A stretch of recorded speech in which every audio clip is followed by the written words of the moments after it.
জামাতে ভোট দিলে তারা আসলে জান্নাতে যেতে পারবে, না দিলে তাদের জন্য স্বাভাবিকভাবেই যদি জান্নাতে টিকিট না পায় তাহলে তো জাহান্নামেই যেতে হবে? খুবই গুরুত্বপূর্ণ প্রশ্ন। আমার খুব ভালো লাগে একটা জিনিস, এই দেশের মানুষ তো খুব বেশি শিক্ষিত না, এমনকি ধর্ম খুব গভীর পড়াশোনা এই দেশের মানুষের নেই। আমি উদাহরণ দিই, বেশিরভাগই শুনে শুনে শুনে। ধরুন কোরআন, এটা আল্লাহর প্রেরিত বাণী তার বান্দার কাছে, বান্দাদের কিন্তু এটা পড়ে বোঝার কথা।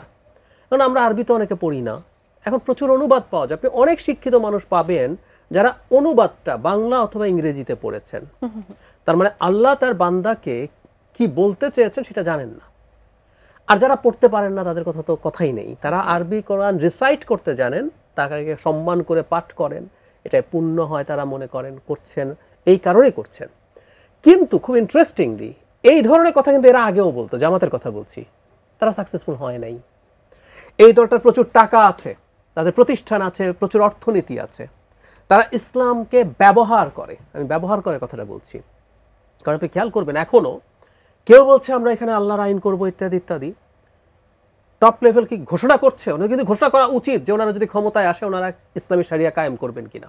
তারা ইসলামী শরিয়াও কায়েম করবেন, তারা গণতন্ত্র কায়েম করবেন না, টপ আবার এটা বলছেন না। খুব মজার ব্যাপার, তাদের নায়েবে আমিরকে কিছুদিন আগে ভারতের শ্রীরাধা দত্ত, আমরা অনেকে চিনি, বাংলাদেশ সম্পর্কে প্রচুর লেখেন, বলেন, উনি ক্লিয়ারলি বলেছেন, ওনাকে তাহেরকে জিজ্ঞেস করেছেন, জনাব তাহের বলছেন যে আমরা শরিয়া কায়েম করবো, তো বলি না।